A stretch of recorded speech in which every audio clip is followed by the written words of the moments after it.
Good morning, everyone. This is Travis Witherspoon from Carter Cow Capital, helping you fight for your financial freedom throughout the Forex market. Today is January 1st. It is the dawn of a new year. It's the dawn of a new decade. I'm glad to see you click on this video and be able to get started with your overall resolutions. If your resolutions is to be a better trader and be able to make money in the Forex market. Now, before we end up getting started with the best Forex pair and the last pair that I think is going to end up great in giving you a lot of generated income over time for this overall month, do me a favor. Please make sure that you end up going to this website, cartercowcapital.com/join us. I'm going to end up having webinars all week talking about my simple strategy that will help you crush the Forex market, that is simple and repeatable in any market. All you have to do is just click on that red button. Just click on that red button, reserve your seat. And by being able to do that, what I'm going to end up doing is you're going to end up getting a free copy of my book, Success in Forex. Now, this book is a very easy reader. You can be able to get it done in maybe 2 hours. It talks about some of the simple things that you need to learn before you even get started trading. And before you end up going to any one of my classes or learning any of one of my strategies, before you end up clicking on this button or anything else like that, I want you to be able to read the book first before you jump inside of one of my webinars. I think it's very important to be able to do that and be able to go through and have that education. But before we with that being said, going into and jumping out of that, I want to go ahead and get started and talk about why we're here in the first place. I'm going to talk about the last pair that I think is going to end up giving you the best chance of being able to get this new year started off right. And that last pair is the Canadian Swiss franc. Now, if you looked at my resolution video, I wanted to be able to generate high quality content, and I wanted to be able to give it to you very quickly. So I'm not going to waste your time. We're going to go ahead and jump into this. If you look at the monthly chart, I'm going to show you something that has been happening over the course of the last, since 2018. So, actually early 2017. So for the last couple years, if you've noticed, the market has been hitting from this monthly standpoint, has been in consolidation pretty much around 73.80 and 76.20. It hits right around 73.80 and then it goes up to 76.20. It has done that for multiple years, which means that it's a predictable pattern. And if the market does the same and if people do the same things over and over again, you can be able to use that to your advantage. Let me explain what I mean by that.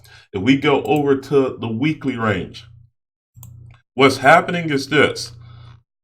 The market is moving in consolidation, and it has been moving in consolidation for a while. So when you buy in consolidation or when you make money in consolidation, the two things that you're looking for is this. You're trying to find a resistance and you're trying to find a support. Once you find that defined resistance and you find that defined support, it's very simple about how you trade inside of this market. You want to buy at support and you want to sell at resistance, meaning that when the market ends up hitting support right here, you buy up and then you sell it at resistance, or you sell it close to resistance. Once it gets up to resistance, then you sell. And then after that, you end up getting out before the actual support. Then you buy at support and you do it all over again. Now, let's think about this. If you would have done this over the last 5 times that it would have hit, you would have won right here. You would have won right there, big. You would have turned around and won right here. It happened again, it happened again, it happened again, it happened again. And what's happening right now as we speak? If you look at the market over the last week, the market has gotten to a oversold zone and is moving towards 73.80 again. If this is something that is not necessarily, this is not really that hard to be able to look at. You can really see that over the course of the next few weeks, if oil prices end up being low, if the Canadian dollar ends up having bad news at the beginning of the week, you're going to see that the Swiss franc is going to end up pushing the price down. And then after that, you're going to end up seeing buyers basically buy right here. This is something that I'm personally looking at. This is something that I'm personally looking forward to. Let's go to the daily chart. Let's take a look at it again. If we look at the daily chart, we can end up seeing that clearly.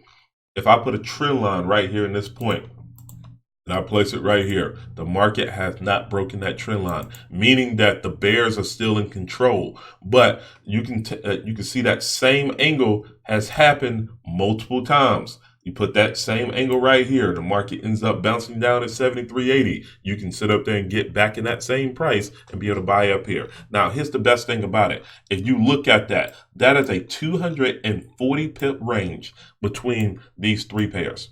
Between this pair alone.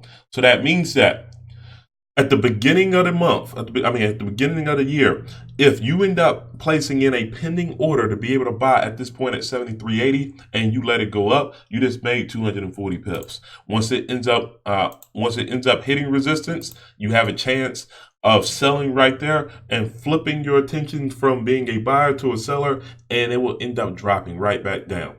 Now, last year, I was able to be able to hit this zone right here and was able to buy, and I actually ended up buying it up to that pair, and I actually ended up selling it back down to that pair. That was 480 pips for me, and all I had to do was just be patient and let the market move. I'm giving you the opportunity to be able to see this, be able to make a move on it so you can be able to get to it. That's why I think that the Canadian Swiss is probably one of the, I'm not going to say the easiest pairs, but I'm going to say the most predictable pair to be able to take a look at, be able to buy, and be able to make money in this market. And all you have to do is just be patient and let the market play itself out.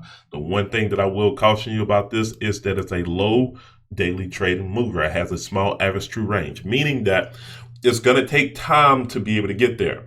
Now, if you're patient, you can allow it to be able to get there and be able to get to that point. But if I could tell you right now, if you was to buy on January 10th or whatever the day may end up being when the market ends up going up, and all you have to do is just keep your money in the market, and you can make $240 or you can make $2,400 depending on your account size, I would say that you would do that just by clicking a button. So that's the last pair that I want to be able to talk about. Now, before we get out of here, I want to make sure that you end up taking a look at the previous videos that I ended up talking about. Remember, the first video that I ended up talking about was basically on the Euro New Zealand dollar. And you look at the Euro New Zealand dollar, I'm just going to show you what's happening over the course of the weekly chart and over the case of the daily chart. On the weekly chart, what has happened is that it's actually broken that uptrend line that we were talking about, meaning that there's a good opportunity possibly that the scenario of short-term 2 may end up working. Remember the scenario of short-term 2, where we said that it was going to end up selling off, was that we felt like it was going to end up going to 159. Now, a couple things could happen. The market could go up and it could break this counter trend line, and then after that, it could explode back up toward this bullish zone, which means that now because of the break and because it ended up hitting at the 8.6 position, in which I will have a Fibonacci course that we'll end up talking about a little bit later on, you could see that now the price is going to end up going down to 1.7965 instead of being at the higher price where we thought it was going to go in the first place. So I'm going to move it right there.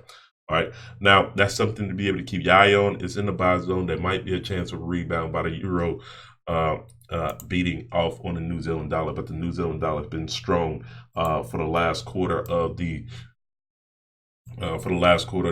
2019. The last one that we ended up talking about was the Australian dollar Japanese yen. Remember, I ended up saying that we wanted to be able to buy up to 76.70, and then after that, look for the sale once it ends up hitting and going up towards this actual uptrend line. Now, if you notice, we're literally about 20 pips away from that actual movement. If you was able to buy, then great, you end up making money. Now you should be turning your attention around and being able to sell from this overall position and see how it can end up reacting. If you notice this, and this is more of a nugget for anyone else, you notice this, you can, if you look at the charts for the for the Japanese yen, just take a look at all of the charts, and all of the charts are basically showing you the same thing. When all of the charts show you the same thing, a lot of movement happens, and that's going to be my final nugget for being able to do that. Now, like always, if I end up giving you any type of value on this, please make sure that you like, share, and subscribe. I was very happy at being able to go through this and being able to talk about all of the pairs that I thought were going to end up bringing you some type of funds and anything else like that. Please make sure that you end up sending it off to somebody. Be that blessing for somebody else. Like always, plan your trade, trade your plan. Everyone, y'all have a good one.